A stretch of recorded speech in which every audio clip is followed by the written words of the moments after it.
ராஜபக்சகளின் காலம் முடிவடைந்து விட்டது. செய்த தவறுக்கு பதிலளிக்க அவர்கள் தயாராக இருக்க வேண்டும். விமல் ரத்நாயக்க. சமாதானத்துக்கான நடைபயணம். ஜனாதிபதி அனுகுமார் திசாநாயக்க முழு ஆதரவு. ஈஸ்டர் தாக்குதல் விவகாரம் தற்போதைய அரசின் கீழ் விசாரணைகளில் முன்னேற்றம்.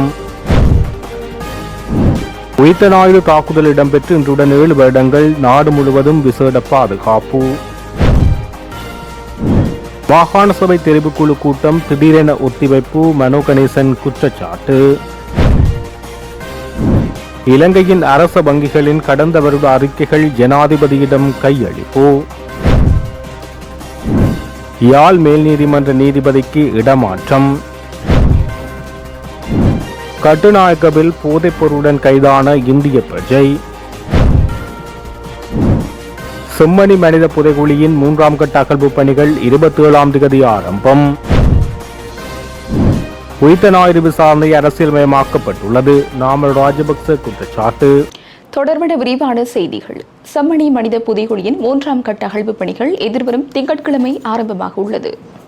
செம்மணி மனித புதைகுழியில் இதுவரை 2 கட்டங்களாக மேற்கொள்ளப்பட்ட அகழ்வு பணிகளின் போது 240 மனித எண்புக்கூட்டு எச்சங்கள் அடையாளம் காணப்பட்டுள்ள நிலையில் 239 எண்புக்கூட்டு எச்சங்கள் அகழ்ந்தெடுக்கப்பட்டுள்ளது.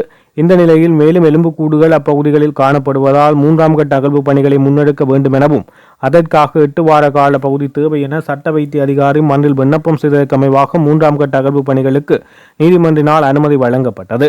இந்த நிலையில் பருவமழை மற்றும் காலநிலை சீரின்மை காரணமாக 3ஆம் கட்ட அகழ்வு பணிகளை முன்னெடுக்க முடியாத நிலைமை ஏற்பட்டதுடன் புதைகுழிகளுக்குள் மழை வெள்ளம் நிறைந்து காணப்பட்டது. 2ஆம் கட்ட அகழ்வு பணிகள் 45 நாட்கள் முன்னெடுக்கப்பட்டு செப்டம்பர் 6ஆம் தேதியுடன் நிறைவு பெற்ற நிலையில் 3ஆம் கட்ட அகழ்வு பணிகள் தற்போது சுமார் 8 மாத காலப்பகுதிக்கு பின்னர் மீண்டும் எதிர்வரும் 27ஆம் தேதி முன்னெடுக்கப்பட உள்ளது. இதேவேளை 27ஆம் தேதி அகழ்வு பணிகளை முன்னெடுப்பது தொடர்பில் சம்பந்தப்பட்ட தரப்புகளுடன் நாளை தினம் புதன்கிழமை யாழ் நீதவான் நீதிமன்றத்தில் கலந்துரையாடல் நடாத்தப்பட உள்ளமை குறிப்பிடத்தக்கது. ஏற்கனவே இந்த அகழ்வு பணிக்கு நிதி தேவைப்பாடு இருந்த அடிப்படையில் இன்று நிதி கிடைக்கப்பட்டதன் அடிப்படையில் இந்த அகழ்வு பணியானது ஏப்ரல் மாதம் 27ஆம் தேதி மீண்டும் ஆரம்பிக்கப்பட இருக்கிறது. அதற்கான நிபுணர் குழுவும் அன்று ஆஜராக இருப்பார்கள் என்ற அடிப்படையில் இந்த வழக்கானது 8:30 மணியளவில் செம்மணி புதைகுழியில் அழைக்கப்பட்டு அன்றைய தினமே அகழ்வு பணி நடைபெற இருக்கிறது. நிதி எவ்வளோ ஒதுக்கி இருக்கு? இன்றுதான் நிதியொதுக்கல் சம்பந்தமாக அறிக்கை சமர்ப்பிக்கப்பட்டுள்ளது நீதிமன்றத்தில். அதற்கான அளவு எவ்வளவு என்பதை நாங்கள் செல்வதற்கு பார்த்தார்கள் அதற்கு சொல்லப்படுகிறோம். நன்றி. அகழ்வுக்கான முன்னேற்பாடுகள் பற்றியதாக அகழ்வுக்கான முன்னேற்பாடுகள் சம்பந்தமாக நாளை 3 மணிக்கு அதோடு சம்பந்தப்பட்ட அனைத்து தரப்பினரையும் நீதிமன்றம் அழைத்து கலந்துரையாடி இதற்கான ஆயத்த பணிகள் செய்வதாக இந்த தீர்மானிக்கப்பட்டது. ஐரோப்பிய ஆய்வுக்கான பட்ஜெட் அது கடந்த தவணையில் தான் நீதிமன்றத்தில் சமர்ப்பணம் செய்யப்பட்டது. அது தொடர்பான பாதிட்டு குழுக்களின் வரையில் பட் அகழ்வு பணிக்கான பாதிட்டுக்கான அனுமதி நீதி அமைச்சினால் இன்றைக்கி கொடுக்கப்பட்டிருக்குன்னு சொல்லி காணாமல் போன அலுவலக சட்டத்தரணிகளில் மன்னிப்பு தெரிவித்தார். ஐரோப்பிய ஒன்றிய குழு வரை வரும் என கூறப்பட்டது. அவர்கள் இந்த அகழ்வுப்பணி நடைபெறுகின்ற நேரத்தில் வருவதாக விரும்பிய அடிப்படையில் 27ஆம் தேதி பிற்பாடு அவர் வருவதற்கான தேதி அறிவிக்கப்பட இங்கே எங்களோட அம்மாவையும் பாப்பாவும் இங்கே இருந்தவைய. அப்போ இருந்த நேரத்தில் மகள் இங்கே அம்மாவும் பாப்பாவோடையும் தான் இருந்து அதுக்கு பிறகு சொன்னால் நான் அம்மாவையும் பாப்பாச்சியையும் பார்த்து கொண்டு இருந்துட்டம்மா, நான் வருவன் கட்டாயம், ஆனால் வரும்போது நீங்கள் என்ன எதிர்பாருங்கன்னு சொல்லிக்க பாதை பூட்டிட்டாங்க. அப்போ பாதை ஊட்டினோன்னா பிள்ளை வர இல்லை. அப்போ நான் நீண்ட காலமாக எதிர்பார்த்துருந்தேன், நான் பிள்ளை வருவான். இந்த வரையிலேயும் இந்த பிள்ளையோட பதில் எனக்கு எதுவுமே இருக்க இல்லை. ஆனதுனால நான் உண்மையாகவே நினைக்கிறேன், இந்த செம்மணி இதுக்குள்ளதான் இந்த பிள்ளை பிடிபட்டதோ அகப்பட்டதோ என்றதை என்னால் எந்த விதத்திலும் சொல்ல முடியாத ஒரு நிலையில தான் நான் தயங்கி கொண்டிருந்தேன். ஆனால் இன்றைய நாட்களிலே நான் எதிர்பார்த்திருக்கிறது என்னென்று சொன்னால், எனக்கும் ஒரு பதிலை இவர்கள் தர வேணும் என்கிறது. என்னுடைய பிள்ளையினுடைய ஒவ்வொரு வார்த்தையும் அவர்கள் எடுத்து அதை கேட்டு எனக்கு அது பதில் தருவார்கள் என்பதைத்தான் நான் எதிர்பார்த்து காத்திருக்கிறேன். எங்களுடைய சொந்த இடம் கரம்பன் கிழக்கு ஊர்காவற்று. நாங்கள் 90ஆம் ஆண்டு இடம்பெயர்ந்து யாழ்ப்பாணத்துக்கு வந்தாங்க. அப்போ யாழ்ப்பாணத்துக்கு வந்திருக்கீங்க 90ஆம் ஆண்டு மாதா கோயிலில் இருந்து நாங்கள் மாதா கோயிலில் இருந்துட்டு பேருந்து அடியாலையில் ஒருங்களுக்கு குடிசை கட்டி தந்தவர் அங்கே போய் இருந்தனாங்க. அப்போ இருந்தனாங்க பேருந்து நாங்கள் சார்ஜரியில் போய் அங்கே இருந்தனாங்க. பேருந்து ஆமிக்காரன் வந்தால் போல் எல்லோரும் வரியின மாமன்னு சொன்னால் போல் சரின்னு வந்திருந்த நாங்கள் கச்சேரி 11 கச்சேரி பெண்டிகோஸ்லேருந்துக்களே இருந்தாங்க. பெண்டிகோஸ்ல இருந்தால் எங்களோட தம்பி அம்மா ஊர் பார்க்க போயிட்டா, ஊராத்திரைக்கு போய் பார்க்க போயிட்டா, காணி பார்க்க போயிட்டா. அப்போ நான் சமைச்சு கொண்டு நின்றேன். அப்போ தம்பி என்ன செய்தார், ஃபேன் திருத்திட்டு டிவி போட்டு பார்த்துட்டு ஃபேனை திருத்தி வச்சு போட்டு ஒரு நட்டு வாங்கணுமெண்டு மெக்கானிக்கலோடு சேர்ந்து டவுனுக்கு போனவன். டவுனுக்கு போக வேம்படி அன்சனில் பிடிச்சவங்க ஆமிக்காரன் பிடிச்சிட்டு அந்த கண்ணனண்ட பிள்ளையோட தான் போனவன் மெக்கானிக்கோட. அப்போ கண்ணனன் அவரை விடுதலை செய்துட்டு எங்களை தம்பியை பிடிச்சி வச்சுட்டு அப்போ பேருந்து அவர் என்ன செய்தார், சைக்கிளையும் எங்களை தம்பின்ற சைக்கிளையும் எடுத்துட்டாங்க. அப்போ தம்பியையும் கொண்டு போய் எங்கேயும் ஒழிச்சிட்டாங்க. அப்போ இவர் என்ன கண்ணன் மலமலண்டு வந்தவர் வீட்டை வந்து சொன்னார், இப்படி உங்களை தம்பியை பிடிச்சிட்டாங்க ஆமிக்காரன், நீங்கள் வாங்க ஓடி வாங்க வந்து கதையும் கொண்டு சரின்னு நாங்கள் எல்லோரும் அம்மாவும் வந்துட்டா பேருந்து. அதுக்கு பிறகு நாங்கள் எல்லோரும் போய் வேம்படி கேன்சரில் போய் கேட்க அவர் சொன்னாங்க, அவங்க விட்டுட்டேன்னாங்க, நீங்கள் வெள்ளியை பார்த்து நிற்கிறீங்க இங்கே, நாங்கள் அவங்க விட்டுட்டோம்னு சொல்லி சொன்னாங்க ஆமிக்காரன். அதோடு சேர்ந்து 96ஆம் மாதம் 8ஆம் மாதம் 19ஆம் தேதி விட்டுட்டோம்னு சொல்லி போட்டாங்க. அதோட நாங்கள் வீட்டை போய் பார்த்தோம், அங்கேயும் தம்பி வரையில். அதுக்கு பிறகு இப்படியே தேடி கொண்டுத்திட்டோம். செம்மணிக்கில் தான் எங்களோட தம்பியை புதைச்சிருப்பாங்களோ தெரியாண்டு செம்மணிக்கிலையும் போய் தேடுதல் பண்ணிக்கல நாங்கள் போய் இருந்து பார்த்துனாங்க. வைக்கோவால் கிண்டி எல்லாம் எடுத்துகிட்டு வந்தவன். அப்போ நாங்கள் போய் பார்த்துனாங்க. அவங்க சொன்னாங்க தம்பி வரையில்லை. அப்போ ஒரு ஆளோட டோப்பும் எலும்புக்கூடும் எடுத்தவன். அப்போ நாங்கள் தம்பி தானோ தெரியாது என்று நாங்கள் ஐமிச்சத்தில் பார்த்துனாங்க. அங்கேயும் எங்களோட தம்பின்ற பொடி இல்லை. அப்போ பேருந்து அம்மா என்ன செய்தா, பேருந்து அக்கா சொன்னால் மற்ற தம்பியை ஆமி பிடிக்க போகிறான்னு சொல்லினா போல் அக்கா என்ன செய்தா, கனடாவில் இருந்தவ அவள் கூப்பிட்டுட்டா, அவள் வெளிநாட்டு கூப்பிட்டுட்டா. அம்மாவும் அலுவல் பார்த்து அம்மாவையும் பொன்சரில் அவள் போயிட்டினான். என்ன அம்மா சொன்ன, நீ இருந்து நீ தான் பார்க்கணும், என் தம்பியின் அலுவல் எல்லாம் நீ தான் பார்க்கணும், ஆனால் தேடி எங்கள் சிறையில் இருந்தாலும் போய் நீ பார்க்கணும்னு சொல்லி நான் என்ன ஊர்வலங்கள் கூட்டங்கள் எல்லாத்துக்கும் நான் தான் போகிறது. நான் தான் போய் எல்லாம் செய்கிறது. மனிதோர்மான குழுவுக்கும் போய் கதைச்சு ரெமடியஸ் ஐயா இருந்தவர் அவரோட கதைச்சு அவரும் சொன்னவரை வந்தால் நாங்கள் பார்த்து சொல்லுவோம் அம்மான்னு சொல்லி சொன்னவர். கொழும்புக்கு போனால் நான் எல்லாம் பார்த்து சொல்லுவேன்னு சொல்லி சொன்னவர். அப்போ பலாலிக்கும் அம்மா போய் வந்தவ, பலாலியிலும் ஒன்றும் இல்லை. கொழும்புக்கு சிறைச்சாலைக்கும் போய் கொழும்பு சிறைச்சாலையிலும் ஒன்றும் சொல்ல காட்டையில் அவங்க காட்டையில் விட மாட்டேன்னுட்டாங்க. அதோட அம்மா வந்துட்டா என்னோட பேருந்து. அம்மாவும் இப்போ இறந்து போயிட்டா, அப்பாவும் இறந்து போயிட்டேன். நான் தான் இந்த அலுவலை பார்த்து கொண்டு இருக்கிறேன். எங்களை தம்பியை விடுதலை ஆக்குவாங்கன்ட்டு 1000 பிள்ளைகளை வச்சுக்கிறாங்களாம் சிறையில். அதில் எங்கள் தம்பியும் ஒரு ஆளாக இருப்பாங்கன்ட்டு தான் நாங்கள் நினச்சி கொண்டு இருக்கிறோம். விடுதலை செய்வாங்கன்ட்டு தான் பார்த்து கொண்டு இருக்கிறோம் ஐயா. 2 பேர் அண்ணாவும் 90ஆம் ஆண்டு பரமநாயி குயின்டன் பரமநாயி. இப்போ நான் குருநகருக்குள்ள 26/5 அடப்பன் ரோட்டில் இருக்கிறோம் யாழ்ப்பாணம். பொருளாதாரத்தை சீரழித்த ராஜபக்சக்கள் மீண்டும் ஆட்சியை கைப்பற்றப் போவதாக சூளுரைப்பது வேடிக்கையானது என அமைச்சர் பிமல் ரத்நாயக்க தெரிவித்துள்ளார். பத்திரமுல்லையில் உள்ள ஸ்ரீலங்கா புதிய பெரமுனவின் தலைமையகத்தில் நேற்று நடைபெற்ற புத்தாண்டு நிகழ்வின் பின்னர் கருத்து தெரிவித்திருந்த முன்னாள் ஜனாதிபதி மஹிந்த ராஜபக்ச பொருளாதார சுமையால் மக்களிடம் புத்தாண்டு உற்சாகம் இம்முறை இல்லை, மீண்டும் ஆட்சியை கைப்பற்ற பாரிய திட்டத்துடன் களமிறங்குவோம் என குறிப்பிட்டார். இதற்கு பதிலளிக்கும் போது அமைச்சர் பிமல் ரத்நாயக்க மேற்கண்டவாறு குறிப்பிட்டார். நாட்டின் தற்போதைய பொருளாதார சூழல் குறித்து மஹிந்த ராஜபக்ச கவலை வெளியிட்டிருப்பது வேடிக்கையானது. நாட்டை வங்குரோத்து நிலைக்கு தள்ளி மக்களின் எதிர்காலத்தை கேள்விக்குள்ளாக்கியவர்களே ராஜபக்சக்கள் தான். பொருளாதார சுமை குறித்து பேசுவதற்கு அவர்களுக்கு எந்தவிதமான தார்மீக உரிமையும் கிடையாது. பாரிய திட்டத்துடன் மீண்டும் ஆட்சியை கைப்பற்றுவோம் என கூறுவது பகற்கனவு காண்பதற்கு சமமாகும். மக்கள் அவர்களை ஏற்கனவே நிராகரித்து விட்டார்கள். இப்போது அவர்கள் கவலைப்பட வேண்டியது மீண்டும் அதிகாரத்துக்கு வருவது பற்றியல்ல, கடந்த காலங்களில் மக்கள் சொத்துக்களை சூறையாடியமை மற்றும் இடம்பெற்ற பாரிய ஊழல் மோசடிகளுக்கு சட்டத்தின் முன் எவ்வாறு பதிலளிக்கப் போகிறோம் என்பது குறித்து தான் என தெரிவித்துள்ளார்.